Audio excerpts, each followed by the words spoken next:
आपल्या मित्रांनो bills of एक्सचेंजच्या next लेक्चरमध्ये आणि नेक्स्ट प्रॉब्लेममध्ये आपण भेटणार आहोत.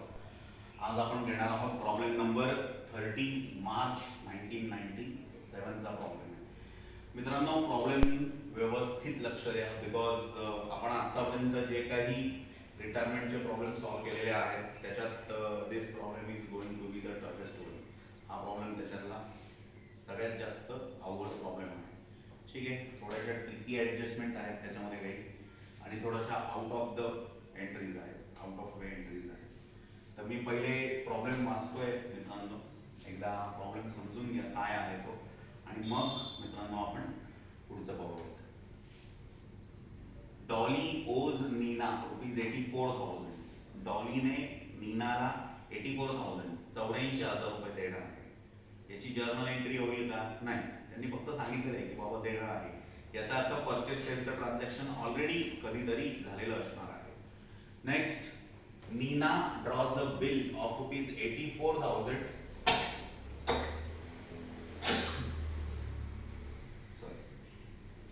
Neena draws a bill of ₹84,000. आपली पहिली एंट्री, पहिलं ट्रान्झॅक्शन आहे. नीनाने बिल ड्रॉ केलं 84,000 for 3 months. Discounted it at 16% per annum. आपली एंट्री नंबर 2. नीनाने बिल काय केलेलं आहे? डिस्काउंट केलेलं आहे. Next, on due date the bill dishonoured. Entry number 3. Discounted bill होतं जे ड्यू डेटला काय झालं? डिसऑनर झालं. It's our entry number 3. Noting charges amounted ₹400 paid by bank.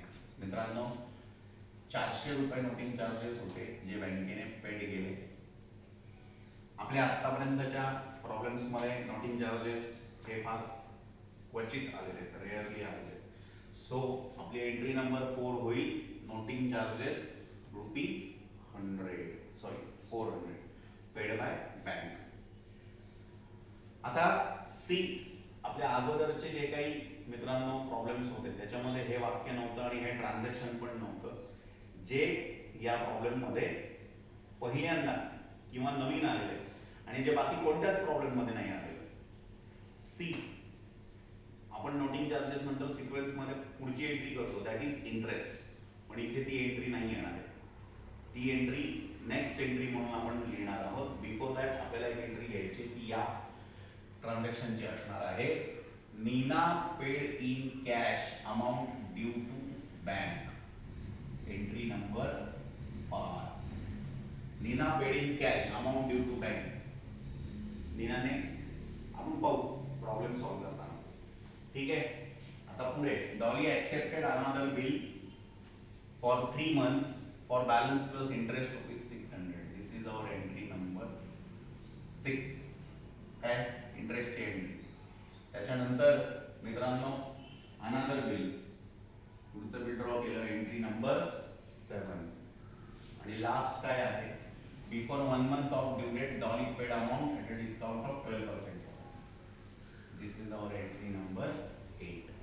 So my dear friends, total 8 journal एंट्रीजचा प्रॉब्लेम आहे जो आपण आता पाहणार आहोत.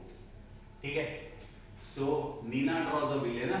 So in the books of Neena ब्रॅकेटमध्ये drawer, in the books of Dolly ब्रॅकेटमध्ये ड्रॉवी.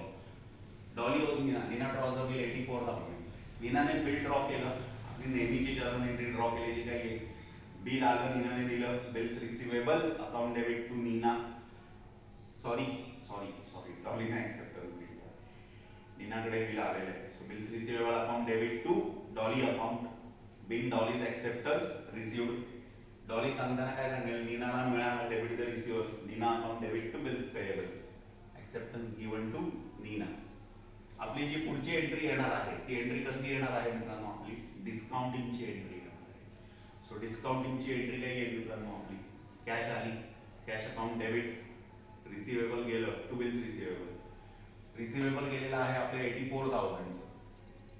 पण त्या 84,000च्या 3 months साठी 16% प्रमाणे आपला मित्रांनो डिस्काउंट कॅल्क्युलेट करावा लागेल आपल्याला. तो आला 3,360. 3,360. मग बिल्स रिसिवेबल मधून 84,000 मधून 3,360 डिस्काउंट गेल्यानंतर आपल्या हातात कॅश किती येते? 80,640. being well discounted with bank कसं at 16% per annum for 3 years. मित्रांनो, बँकेने पैसे दिले, नीनाला मिळाले, डॉलीचा काही संबंध नाही. In the books of Dolly it's no entry. आता मित्रांनो पुढे काय झालेलं आहे? On due date bill dishonoured. Due डेटला बिल काय झालं? डिसऑनर झालं. म्हणजे नीना कोणत्या पोझिशनला असणार? Discounted bill dishonoured. सो नीनाची जबाबदारी काय? डॉलीकडनं घ्यायचे, बँकेला द्यायचे.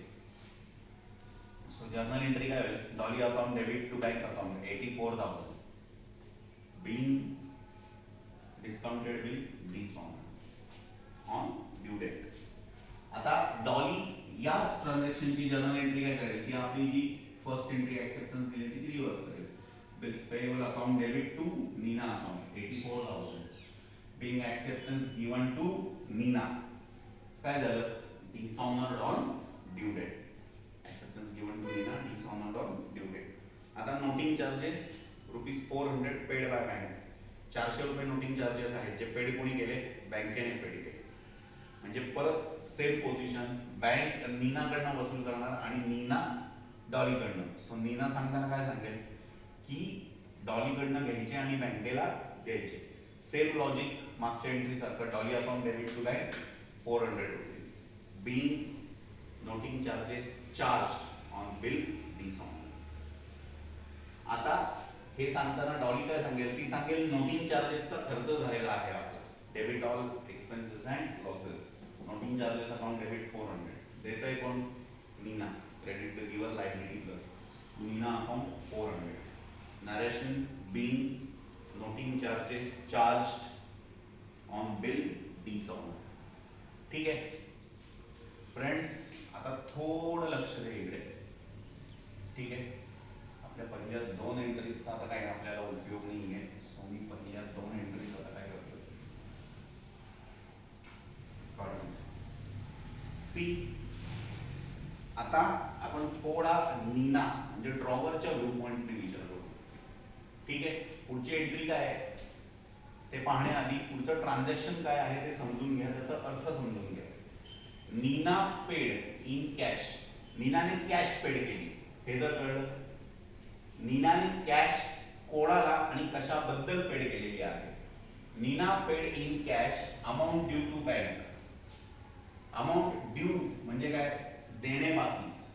Payables amount due to bank. बँकेला जेवढे पैसे पेएबल आहेत, बँकेला जेवढे पैसे द्यायचे बाकी आहेत तेवढे पैसे मित्रांनो काय झाले? Neena paid in cash. तेवढे पैसे नीनाने काय केले? कॅश मध्ये पेड केले. See. Neena paid in cash amount due to bank. Marathi भाषांतर काय झालं?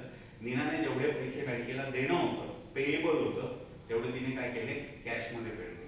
आपण आतापर्यंतचे जेवढे प्रॉब्लेम सॉल्व्ह केलेले आहेत ना मित्रांनो, त्याच्यामध्ये कुठेही ड्रॉवरने बँकेला कॅश पेड केली असा उल्लेख नव्हता. तो कदाचित इथून पुढच्या कोणत्या प्रॉब्लेम मध्ये असणार पण नाही. हा असा एखाद दुसरा प्रॉब्लेम असतो ज्याच्यामध्ये हे ट्रान्झॅक्शन आलेलं. सो आपण आतापर्यंतच्या प्रॉब्लेम मध्ये ही एंट्री घेतलेली नव्हती. आता या ठिकाणी तुम्हाला हे तर कळलं की बाबा नीनाने बँकेला कॅश पेड केलेली आहे, जेवढे पैसे त्यांनी पेएबल आहेत तेवढी. So in the books of Neena journal entry काय येईल? बँकेला पैसे दिले कॅश मध्ये. सो 2 अकाउंट कोणते येतील? बँक अकाउंट डेबिट आणि कॅश अकाउंट क्रेडिट. 2 अकाउंट येतील बँक आणि कॅश. बँकेला पैसे मिळाले, debit the receiver, bank account debit आणि पेड म्हणजे कॅश गेली, credit what goes out. So तुमची जर्नल एंट्री काय येईल? Bank account debit to cash account. आता या ठिकाणी प्रश्न हा आहे की बँकेला किती पैसे द्यायचे होते? सी. तुमचं डिस्काउंटेड बिल डिसऑनर्ड आहे, त्याचे 84,000 आणि तुमचे noting charges 400 paid by bank आहे. सो तुम्ही बँकेला टोटल जे पैसे देणे आहेत ते आहेत 84,400. 84,400. म्हणजे तुमची एंट्री काय येईल? बँकेला मिळालं debit the receiver, bank account debit to cash account 84,400 being amount paid to bank. याच्यामध्ये काही नॅरेशन वेगळं नाही आहे. आता हे पैसे नीनाने म्हणजे ड्रॉवरने दिले बँकेला. इथे डॉलीचा काहीही संबंध नाही. So in the books of Dolly it's no entry. आता याच्यानंतर मित्रांनो जी काही पुढची एंट्री आहे ती कसली येईल आपली इंटरेस्टची एंट्री त्यांनी इंटरेस्ट रेडीमध्ये दिलेला आहे 600 रुपीज. सो तुमची इंटरेस्टची एंट्री काय येईल from the view point of नीनाच्या व्यू पॉइंटने interest is an income. So to interest account 600 आणि डेबिट कोणाला करणार आपण डॉलीकडनं घ्यायचे ॲसेट वाढली Dolly account debit to interest 600. Narration आपलं नेहमीचं being interest receivable from Dolly on bill dishonour. आता याचीच एंट्री डॉली करताना काय करायची ती सांगेल इंटरेस्ट आपला एक्सपेन्स आहे interest account debit all expense and losses to Neena account. नीनाला द्यायचे वाढले being interest payable to Neena on bill dishonour. अशा रीतीने फ्रेंड्स आपले टोटल 6 एंट्रीज झालेल्या आहेत.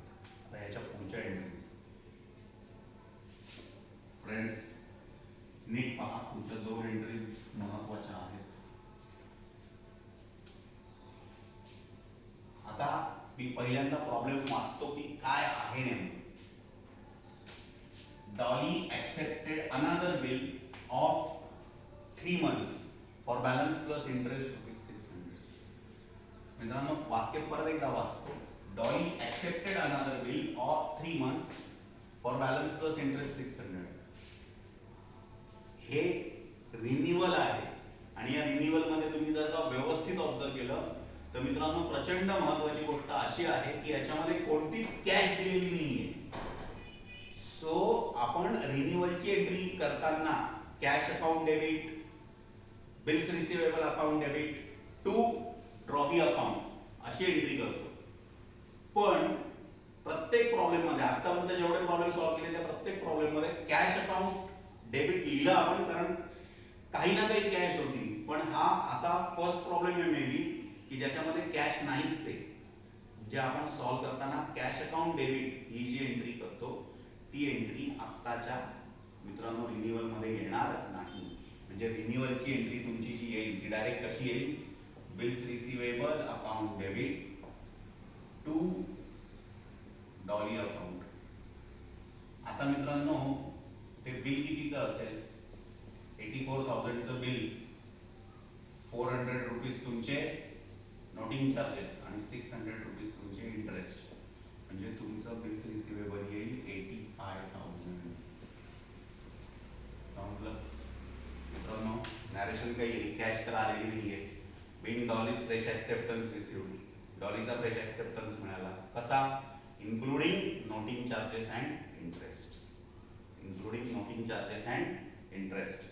मित्रांनो सेम ट्रान्झॅक्शनची एंट्री डॉली करताना काय करेल डॉली सांगेल ऍक्सेप्टन्स मिळाला नीनाला debit the receiver Neena account debit to bills payable account. मित्रांनो 85,000. आता डॉली सांगताना काय सांगेल नीनाला फ्रेश ऍक्सेप्टन्स दिला being fresh acceptance given to Neena कसा including interest and noting charges. ठीक आहे. आता पुढे काय झालेलं आहे ते पहा. Before 1 month of due date Dolly paid amount at a discount of 12% per annum to retire the bill. पुढची एंट्री थोडक्यात रिटायरमेंटची झालेली. आता रिटायरमेंटची एंट्री झाली याचा अर्थ काय झाला आपल्याकडे कॅश काय झाली आली कॅश अकाउंट डेबिट. आपण डिस्काउंट गुड फॉर रिबेट काय झालं दिला आपला एक्सपेन्स झाला rebate account debit all expense and losses to bills receivable account. Receivable आपल्याकडनं काय झालं गेलं. आता सी तुमचं बिल्स रिसिवेबल कितीचं होतं 85,000 85,000चं तुमचं बिल्स रिसिवेबल होतं. डिस्काउंट किती दिला तुम्ही 85,000च्या before 1 month of due date discount of 12% per annum. तुम्ही ड्यू डेटच्या आधी 1 महिना डिस्काउंट केलं. सो मित्रांनो याचा अर्थ काय झाला 1 महिना आधी तुम्ही बिल पे करताय म्हणजे 1च महिन्याचं डिस्काउंट येईल. तुम्ही जेवढा आधी पे करता ना तेवढाच तुम्हाला मित्रांनो डिस्काउंट भेटणार. मग 85,000चे 1 month किती पर्सेंटने 12% ते कॅल्क्युलेट करून येतात 850 रुपीज. म्हणजे 85,000 मध्ये तुम्हाला 850 रुपीजची काय झाली सूट मिळाली. 85 मधून 850 मायनस करून किती आले आपले 84,150 कॅश. नॅरेशन काय येईल, बीइंगचं नाव काय, डॉली ना, Dolly's fresh acceptance, डॉलीचा fresh acceptance होता. तो काय झाला, रिटायर्ड. आता बघा, रिटायर्ड बिफोर ड्यू डेट घेऊन उपयोग नाही, आपल्याला बाकीचे डिटेल्स पण दिलेले आहेत, सो ते पण लिहावे लागतील. Retired 1 month before due date, retired 1 month before due date at 16%, sorry 12% और एम. आता याचीच एंट्री मित्रांनो, डॉली काय करेल, बिल्स पेएबल पेड केलेलं आहे ना, bills payable account debit 85,000 to cash gain, to cash account 84,150 to discount account 850. Narration being fresh acceptance given. तर आपण काय केलेलं होतं, फ्रेश ॲक्सेप्टन्स दिलेला होता. कोणाला दिलेला होता, गिवन टू नीना, नीनाला दिलेला होता. काय झालं, retired 1 month before due date at 12% per annum. So मित्रांनो, जर्नल ही टोटल करायची आणि प्रॉब्लेम इज ओव्हर.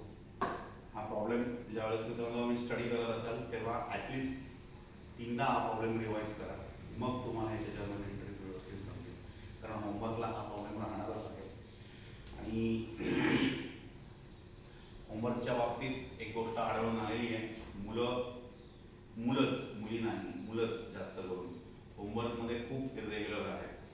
सो मित्रांनो, मी परत एकदा सांगतो, आपल्याला भेटायला अजून कदाचित वेळ असेल, पण ज्या दिवशी भेटू आपण जेवढं शिकवलेलं आहे त्याच्या लगेच इमिडिएटली नेक्स्ट मित्रांनो लेक्चर चालू करणार आहोत. सो